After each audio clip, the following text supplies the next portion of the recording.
Man, the ANC Youth League is something else, eh? The ANC Youth League in Gauteng has welcomed Premier Panyaza Lesufi's decision to exclude the DA. Lesufi this week announced his executive council after days of failed negotiations. However, the Youth League believe the Premier should have included more youth in the council. Joining us is Nzako Mohobe, the Gauteng ANC provincial convener. Nzako, good evening and thank you so much for your time. Good evening and good evening to the listeners. Thank you for joining us. Now, the Youth League has welcomed the exclusion of the DA. We saw how much of a back and forth there was between the DA. Yes. Even National had to come in and intervene from the ANC. Yes. Why are you so adamant as the Youth League in saying that the DA was not supposed to be a part of this government of provincial unity? Look, the ANC has invited every political party to have discussions and at least try to formulate a party of government of national unity, in the province a government of provincial unity. But the DA was a bit silly, trying to prepare a silent coup. And of course, that's why we applaud the ANC for taking a firm stance that will not allow a silent coup. The citizens of the province have not given any political party a majority, but we are the leading party. And of course, we have invited parties to come and formulate the government of provincial unity. And we applaud the ANC for being firm and focusing on the mandate at hand. But this is the same DA that the ANC is working with in the government of national unity. How do you foresee those relations working out in the next 5 years? There are no contradictions. I think the DA found each other with the national leadership of the ANC. Ultimately, they were able to then set up government. In the province, they were trying to be silly, trying to put up a silent coup. And then the leadership of the ANC stood firm. And of course, as the Youth League, we support that.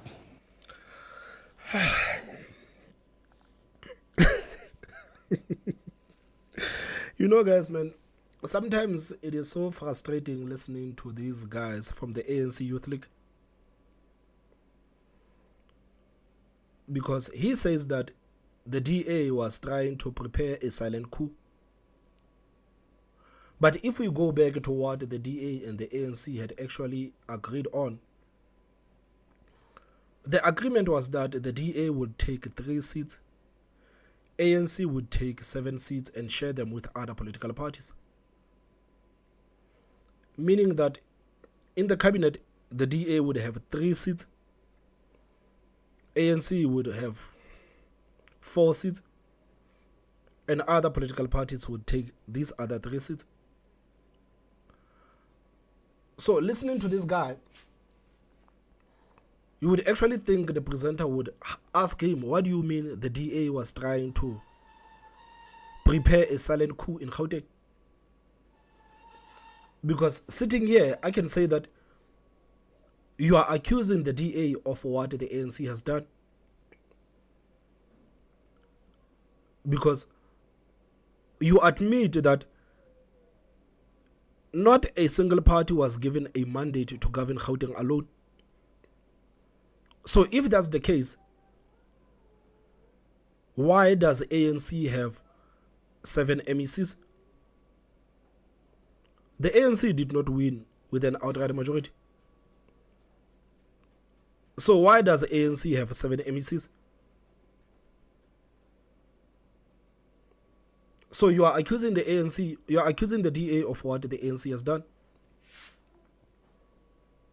I don't know, man. This is an old tactic. Accuse other people of what you are doing. And it is so frustrating because the presenter is listening to this guy saying that the DA was trying to prepare a silent coup 2 times. And she's not even asking him how. How? And don't you think that ANC having 7 MECs out of 10, it is a silent coup? Don't you think that is what a silent coup is? Because majority of the people in Gauteng did not give ANC an outright majority to govern the province alone. So why is the ANC governing the province alone? Because these 3 political parties that have joined the ANC, the Inkatha Freedom Party, Rise Mzansi and Patriotic Alliance, they do not have any influence in that cabinet. They don't have any influence in that cabinet. IFP, Patriotic Alliance, and Rise Mzansi, they are just propping up ANC in Gauteng, but they don't have any influence. Because if anything is put on a cabinet vote, they are going to lose. You have 7 ANC guys. There is no way that those people are going to listen to anything that Rise Mzansi is going to say. There is no way those people are going to listen to anything IFP is going to say, or there is no way those people are going to listen to anything that Patriotic Alliance is going to say. And you are happy with the fact that the DA has been excluded. It shows that you are short-sighted, because right now Panyaza Lesufi is running a minority government. You are happy with the fact that the ANC, whenever they need to pass something, they will have to go and beg the votes from other political parties. How is that a good strategy? How is that a good strategy? How is running a province on a minority government a good strategy? What's going to happen tomorrow if the EFF or Umkhonto weSizwe decides to turn their back on the ANC? How is Panyaza Lesufi going to survive a motion of no confidence if EFF and Umkhonto weSizwe turns their back on him?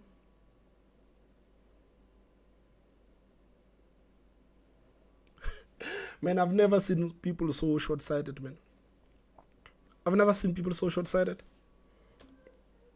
But does that not create some kind of a worry even for the Youth League to see? I mean, it's not like these are different people who the ANC is engaging with.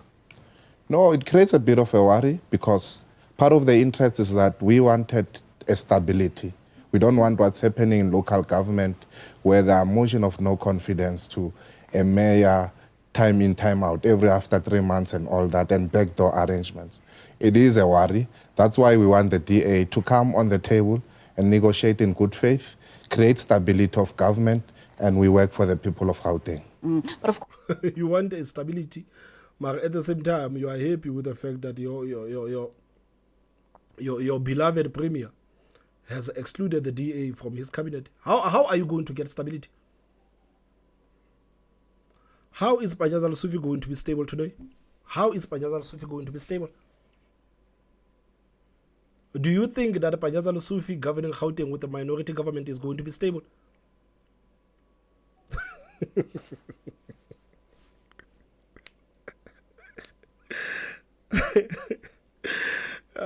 Man. of course, the door, as the Premier said, for the DA to be included in this government of provincial unity is still open. One concern that you also had as the Youth League is the exclusion of young people within the Gauteng executive. What conversations, if any, have you had with the Premier, and how did he come to a decision of not including some young people and some young voices? Yeah, I think the conference of the Youth League last year, June, the national conference pronounced itself clearly that we want young people to then take part in serious corridors of power, and we want to ensure that young people are CEOs, young people hold senior management positions. Also, young people are considered in the executive, where decisions are taken, where youth development will then be mainstreamed. And I think we are, the Youth League, just representing our resolutions, and of course, we are not happy that under the age of 35 young people are not part of the executive. And I think these are engagements we've been having with the ANC, and of course will continue to have and follow suit as to see how young people are integrated in serious corridors of power in the administration and of course entities, and of course will continue to pursue the executive that at least we must have a representation of young people.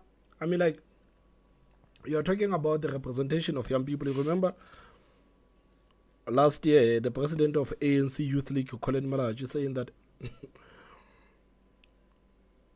we want ANC to get rid of those Madalas and Magogos in parliament.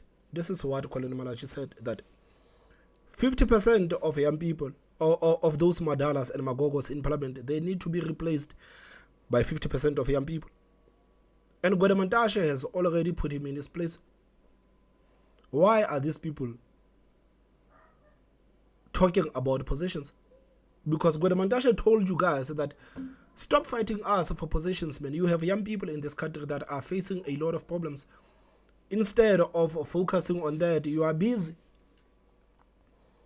You are busy fighting us for positions.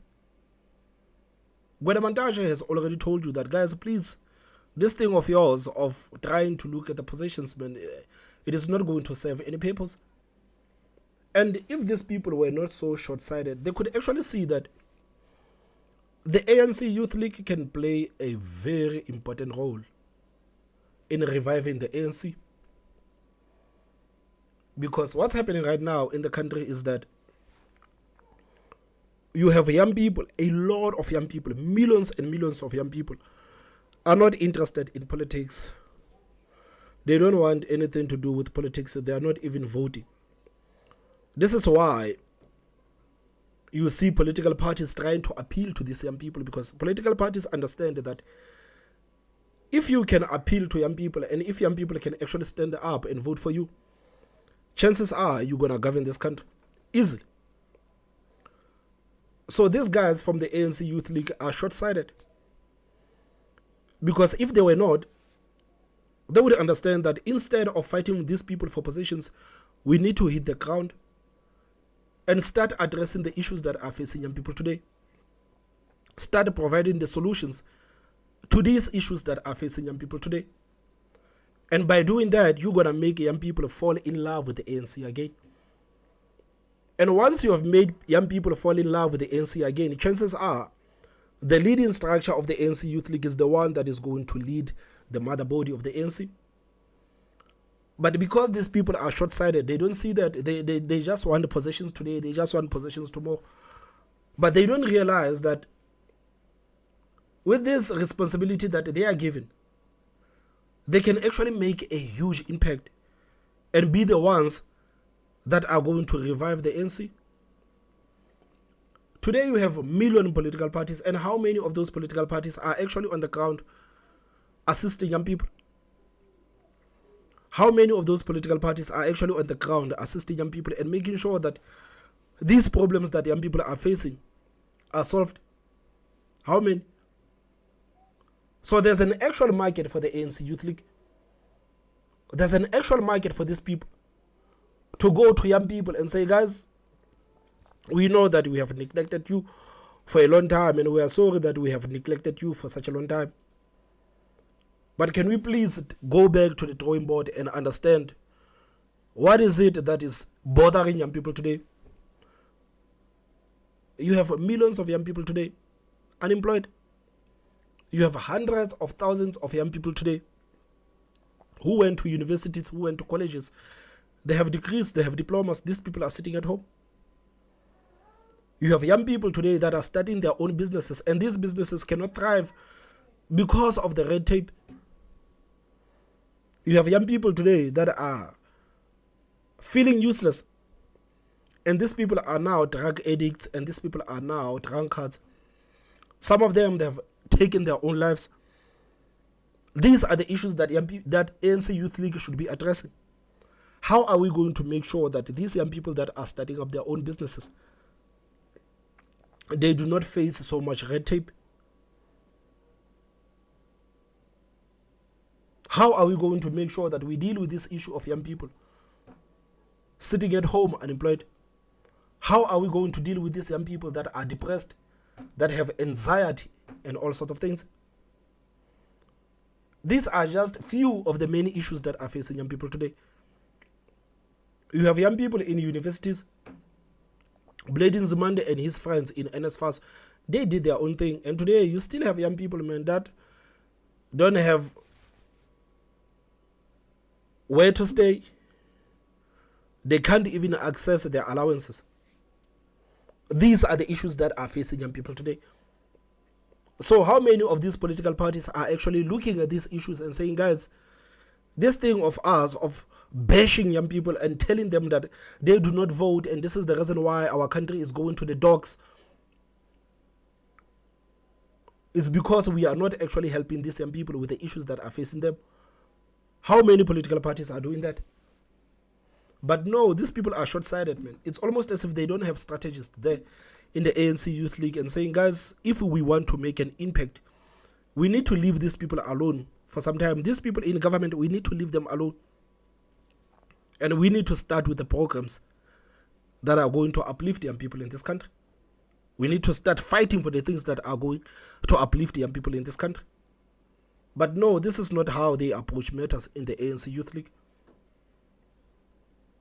And it's such a shame, man. It is such a shame. There's a huge market for these people, man. There is a huge market. Maybe something tells me that these people think that the ANC is sinking, so you might as well try to get your piece of the pie before the Titanic eventually sinks. But if this is their thinking, they are failing to realize that they are the ones who can actually revive the ANC. You know the history of the ANC. Many supporters of the ANC are young people. Throughout the history of the ANC, it has been a movement that has been fueled by young people. But today, today ANC is a movement that has been fueled by the senior citizens in this country. So if you can actually go back and make ANC an appealing movement to young people, you are the ones who can actually save the ANC. And chances are, you are the ones who are going to lead ANC tomorrow. But you guys are failing to see that. For someone, just a layman who wouldn't understand the workings of an organization such as the ANC, what role does the Youth League play when big decisions are being taken, when a statement of intent is being devised at national level, when policies are being made at provincial level? What role do you play that in such an instance where the Premier has elected a cabinet, you only see it's an afterthought that there were no young people included there? We play a serious role in the ANC. We are part of structures of the ANC. We serve as ex-officials in the ANC. Structures in the province, even nationally. We serve in the PwC of the ANC. We contribute to decisions that are taken, but ultimately, in formulating government, you know that it becomes a prerogative either of the president in the province will become that of the Premier. And of course, they will apply their mind even after all engagements, and of course come to a conclusion. The Premier in Gauteng came to a conclusion, and that conclusion does not have a young person in the executive. And there are many capable young people coming from the ANC who are in the legislature who could have had chosen from them, so that we inspire confidence. And the demographics of Gauteng speaks to majority of people here are young people. Even the migration that comes here, it's young people who come and look for jobs and all that. We need people who will then be able to represent their interests at that level. You speak of capabilities. What structures or forms or activities exist within the Youth League to ensure that you are grooming young people to be ready for those positions and they just don't move up based on the fact that they've been with the institution for such a long time, but rather the ability that they have to lead in a way that they should? Of course, we've got capable young people within the Youth League who have went to school. We've got the necessary qualifications. Of course, we encourage outside the political training that we have in the movement. We encourage young people to then be able to go to school and be able to further their studies so that they get themselves ready to take up responsibilities in government. Man, you have young people in this country that went to school. You have young people in this country that went to colleges and universities. And these people are sitting at home doing nothing.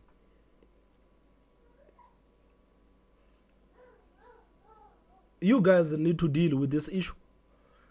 That in this country, many young people are being encouraged to go to school, to attain these diplomas and these degrees. And at the same time, the same people are failing to find employment. This is something that you need to deal with. This is something that you guys need to deal with. And I don't see how you people are even attempting to deal with that. You are just encouraging young people to go to school. This is why, again, I said, man, maybe sometime this government of ours is not being generous with us, man. Like, because you can fork out as much money as you want, man. You can put billions on the side for young people to go to school. But as long as you have not dealt with the fact that once those people finish university or college or graduate, they will never find an employment, you have not dealt with the issue. You have not dealt with the issue.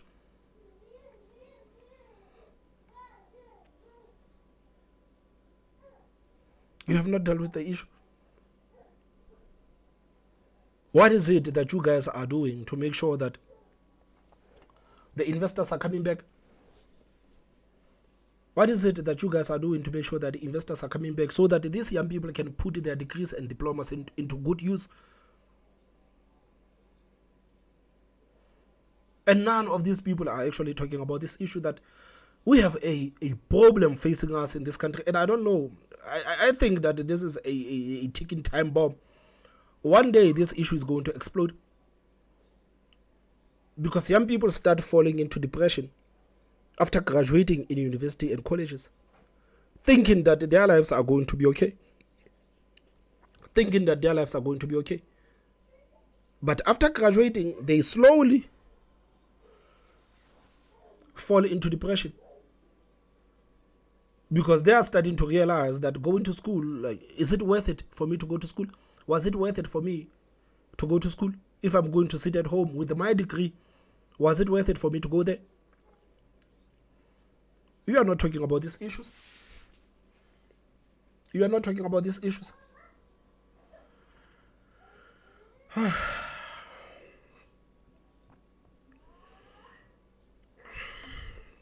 That's why we're not only talking about the executive. We want young people to be HODs, we want young people to be senior managers, we want young people to be CEOs of serious entities in this particular province, so that young people play in the mainstream economy of this particular province, but we also represent hope, because in our shoulders we carry the hopes and aspirations of young people. And if they see us playing critical roles, will then be able to inspire even the disengaged youth who are there in our townships. You made mention of roles in the administrative part of government, HODs and DDGs, and with the whole conversation around cadre deployment, and you're saying we want to see more young people within those roles. Are you referring to more young people outside of the ANC Youth League? How would you see that process taking place in ensuring that young people who are capable, that you say, take up some of those roles, but not under a structure of cadre deployment? There's no problem with cadre deployment, but we want all young people. Of course, he doesn't have any problems with the cadre deployment, because that structure of the ANC Youth League, 80% of the people that are in the ANC Youth League are unemployed. 80%, I think, if I read the numbers right, 80% of young people in the ANC Youth League, they are not employed. They are not employed. They are sitting at home and doing nothing.